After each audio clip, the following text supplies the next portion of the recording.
So you can forget about A tier and S tier because those videos are made for people that could afford their choice of commercial gym. So whether you're a beginner or an advanced athlete, stick around because I promise you that you will get some value out of this video. Make sure to stick around to the end because I'm going to share with you how a $5 purchase completely transformed my training this year. All right, so first you have some questions to ask yourself. First, what type of training do you currently do? What are your training goals? And also, what are you building out this home gym for? And I mean lifestyle-wise. So are you trying to avoid a commute? Are you looking to add more Zone 2 into your life? Do you need to sneak a quick workout as a busy parent? Answer these questions for yourself. Also, are you supplementing a gym membership or is this your only place to train? I'm spoiled. Due to the nature of my work, I have access to probably 5 to 10 different places that I could train, but I still train primarily here. That is, unless I'm trying to do things like heavy front squats, sauna, or some type of conditioning, like get on an assault bike. But you need to know that going in because it will dictate how you move forward when you're building out your gym. All right, once you've answered these questions, you now have your North Star. Start here. This will save you a bunch of time and countless dollars, so avoid getting distracted with any purchase that does not move you towards these goals. All right, so part 2 of this is the assessment. Ask yourself, what do I already have in this space? So these can be things like the ceiling height in a basement. If you're in the 2nd floor or 3rd floor in an extra room of your house, you might not be able to jump and make noise on the floor. There might be a weight limit. Knowing these constraints will help you set up from the beginning. Sometimes constraints can be a major hassle and other times they can be a major asset. For instance, in my basement, I had this I-beam when I moved in, which became a major asset because it allowed me to immediately come in and mount things like gymnastics rings or a gymnastics rope or even this multi-grip pull-up bar, which I purchased online. The beauty of all of this is that it allows me to free up a lot of floor space that I could quickly and easily move around and do things like walking lunges or handstands, calisthenics, whatever it might be, or even just have my wife, a friend, or a client come in and work out and grab some extra floor space. All right, so you don't get all this extra free floor space without freeing up floor space. So one of the things I recommend you do is that you invest in some storage, and don't start with the gym storage. Start with the basement or garage, whatever it is, storage, because in order to get all of this, I had to do all of this.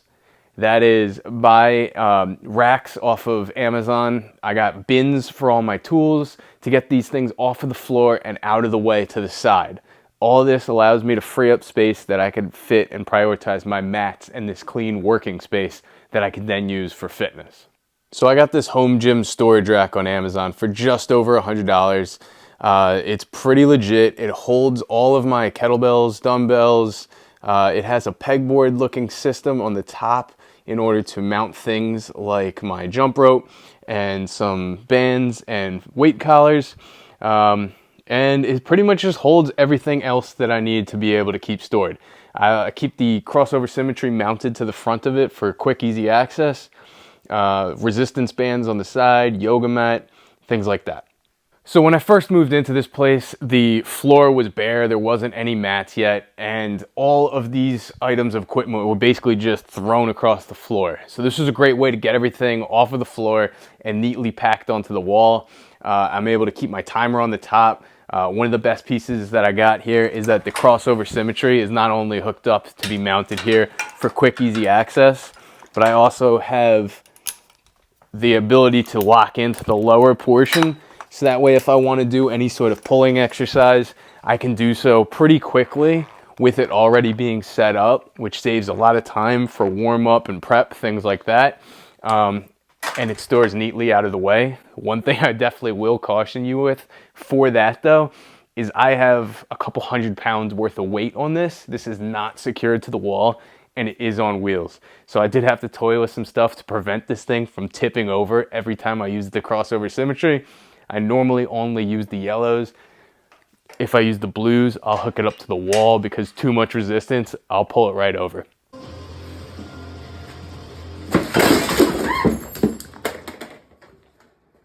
Well, that's new.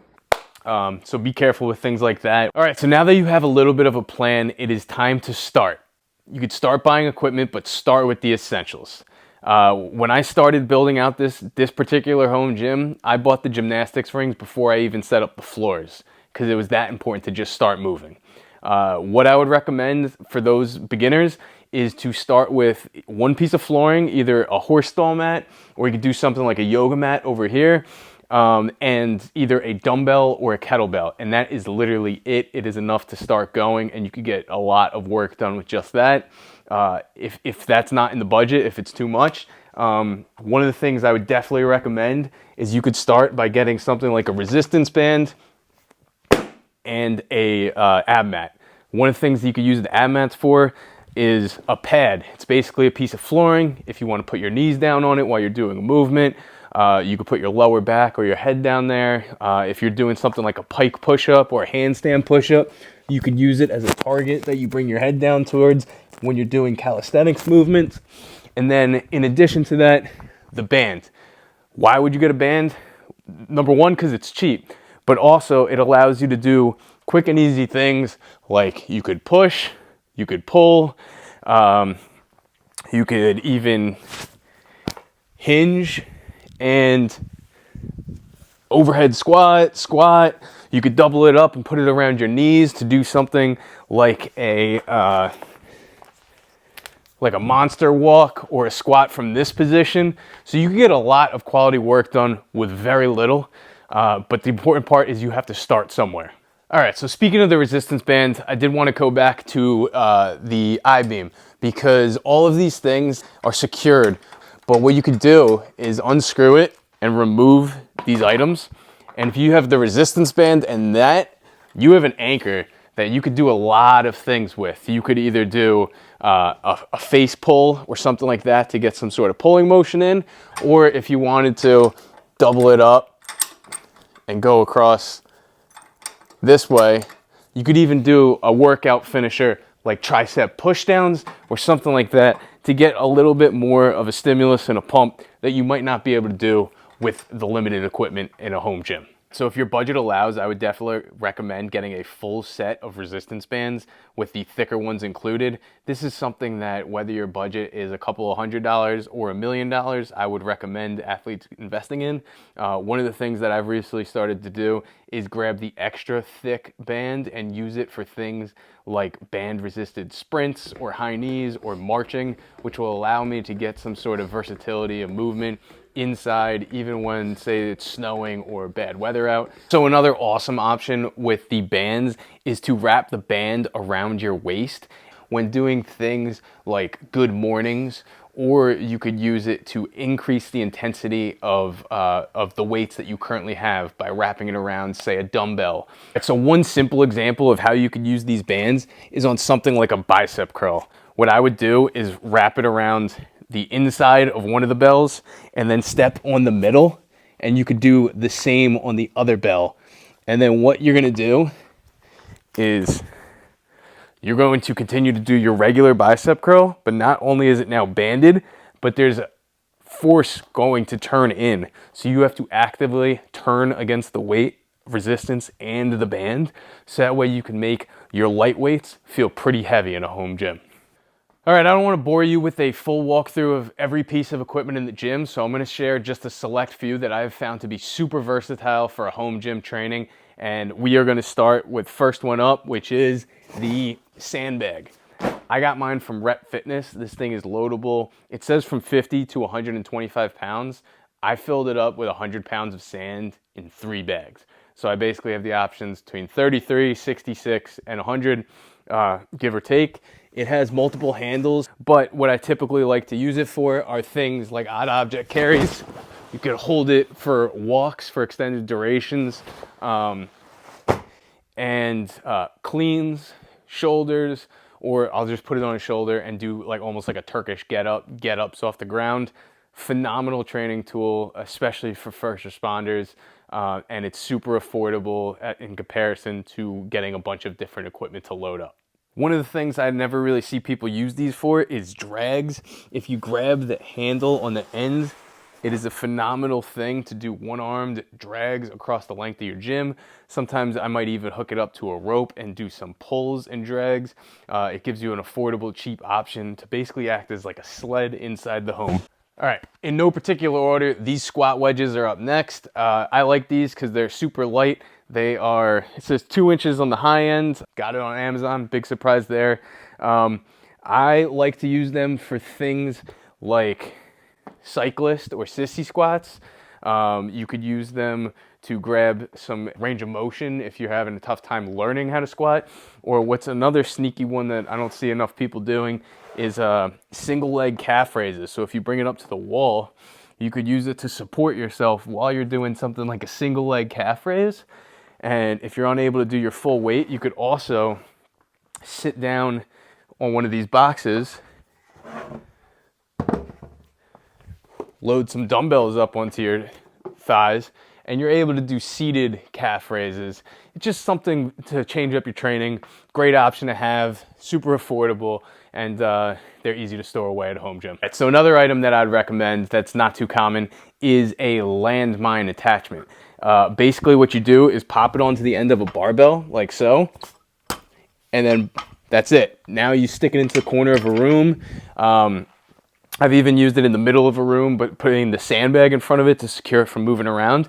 And you could do things like single arm rows. You can do things like half kneeling press if you have any issues with either the height of the ceiling or just your overhead mobility. This is a great option to begin able to get into this press out arch type and things like that. Or even from the side, you could do things like RDLs, work some range of motion, and add weight in order to get those going. Another thing that I've done, listening to the comments in my previous YouTube video, I used to have just this small box, which I would use for pressing. Somebody had commented that I should consider getting 2 boxes, so that way I could basically fit my whole body on it. Great idea. I did end up purchasing the 2 matching size boxes. One of the things that this allows me to do now is you could put it in between the landmine, load it up with some weights, and with this simple homemade attachment, you basically have a very cheap option for something like a T-bar row, where you can do a heavy rowing motion. All right, so another use for the Plyo boxes is basically its standard use, like step-ups and plyometric box jumps, which was definitely a reason that I purchased them. In a previous video, someone had recommended that I invest in these little agility dots that you could use to throw on the floor to set them up, which I have down here. They're awesome. I definitely would recommend people invest in them. I did have trouble because if you start going really quick in this dot drill, they do come up. So I ended up using black Gorilla Tape to secure it to the floor. But an added benefit of these little things is when you're doing like a CrossFit style Metcon workout, I could use it to count rounds. So that way, when I'm gassed, I could just look down on the floor and say, oh, I'm 5 rounds in. So something to invest in. They're pretty cheap. You could pick them up on Amazon. All right, so I did want to touch on some of the different little attachments and things that I have here. Again, I had the crossover Symmetry permanently mounted to this, but even the things that I was just using for the rows, these actually came from like an old Bowflex style workout machine that I had. And when I threw out the whole machine, I kept the handles because I knew that the attachment would be able to be used for stuff. So I am a little bit of a hoarder when it comes to things like that. Some of the things that you could get on the cheap to start is a martial arts belt. I'm not a black belt, but I bought one. They're good for if you tie it around your waist like that, you could secure a dumbbell or a kettlebell there, and you could do things like weighted dips or chins. I've even used the resistance band almost like a backpack. If you put it through a weight plate, you could hop on and do weighted chins. Another thing, again, I don't throw things out, so when I purchased all of these resistance bands here, they did come with rubber bands that secured each one, and I didn't throw them out because you could use wrist extensor, finger flexor exercises to work on your grip strength. Just different little things like that. So if they come with carabiners or D-hooks or any sort of collars, I normally keep them and I find a way to use them. That's part of home gym life. You got to look at items and think, how are 5 other ways I could do this? If you're interested in stuff like that, comment home gym down below, because I'll put out a whole video on different tactics that I'm using. All right, so in a previous home gym video, I had commented on the steel bell and how I thought that it was underappreciated for home gym use. I did find another item that I like since then, and that is right here. I got this on Amazon from a company called Yes for All. It is a Ruck Plate, but it's got handles in it, which I think is phenomenal for home gym users. The price is reasonable, but you could use this for things like squats. If you hold it side to side, you could do things like swings with it. You could do press outs. You could lay on the floor, do overhead presses. You could hold it during hollow positions, whatever it might be. You could go for a farmer's walk with the single arm carry. But what I really like about this one is if you take an old backpack, so I have my old work backpack, and you could slide it into, say, a laptop holder or the rear compartment of that bag and zip it up. Now all of a sudden you have basically a cheap weight vest or a cheap rucksack that you could use for home gym workouts. So if you cinch this up, boom, I hop on the box. Now you're doing 20-pound step ups. You could go for a walk in the neighborhood. And while I would love to go purchase a 511 vest, they cost way too much. This thing, old backpack, and a plate, you could get to work. All right, guys, thank you so much for sticking around. If you've gotten any value so far, please hit the like button and subscribe. I'm trying to get to 500 subscribers on this video. This is the $5 purchase I had referenced in the beginning of the video that's totally changed how I train this year. It is a $5 calendar off of Amazon, and basically every day of this year has been a daily challenge. I started in January with doing the dot drill every day, and then I've done a monthly challenge, handstands, accumulating time in a squat, things like hollow rocks or pistol squats, and it's just kept me accountable. The beautiful thing about this is a lot of people say that they're not an athlete.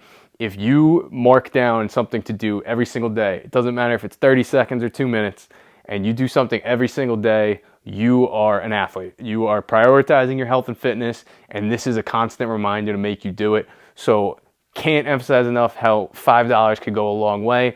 If you're somebody who likes the motivation of going for streaks and continuing your progress, then this is totally a great reminder to keep up in your home gym.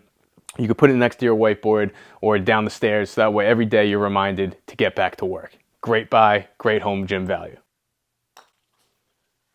So I don't have a fancy recovery sauna and cold plunge setup.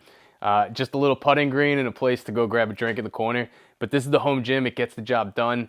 I would probably buy out a million pieces of equipment, but I plan on finishing this basement in the next few years. So I got to dial myself back constantly and keep it reasonable.